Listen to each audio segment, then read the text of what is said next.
Baik, kita ketemu lagi dalam pembahasan soal.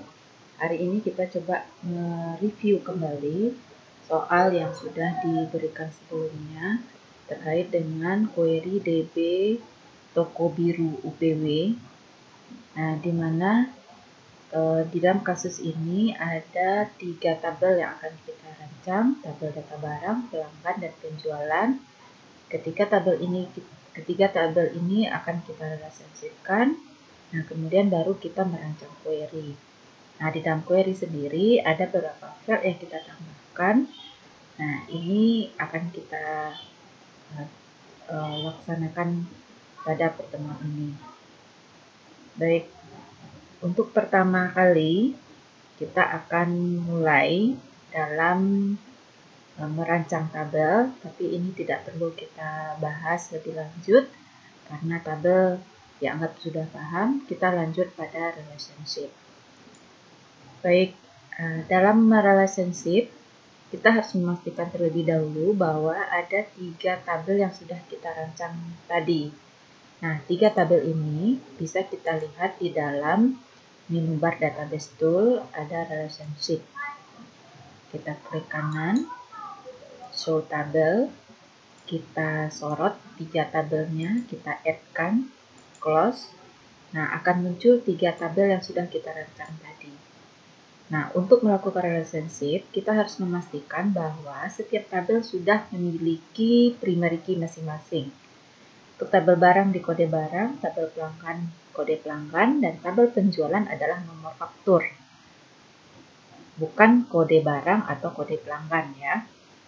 Oke, ini kita susun, kita lakukan relationship.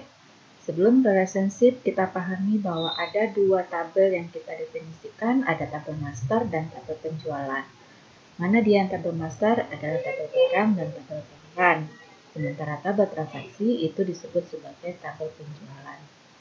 Kita hubungkan kode barang dengan kode barang yang ada di tabel penjualan.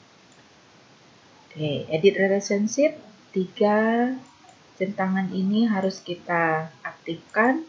Ini menunjukkan adalah ada keterkaitan antara tabel barang dengan tabel penjualan. Kalau misalnya di tabel master atau di tabel barang terjadi perubahan, maka akan merubah secara otomatis di tabel penjualan.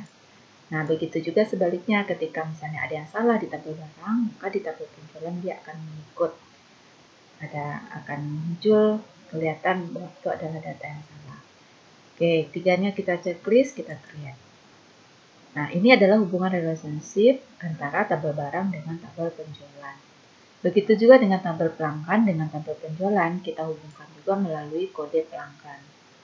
Kita tarik kode pelanggan ke tabel penjualan dengan kode pelanggan, kita checklist 3-3-nya, kemudian kita tekan create.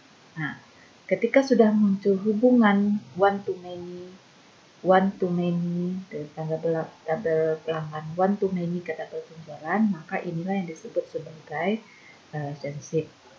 Sampai di sini kita sudah menyelesaikan relationship antara 3 tabel yang sudah kita desain tadi. Kita simpan. Oke,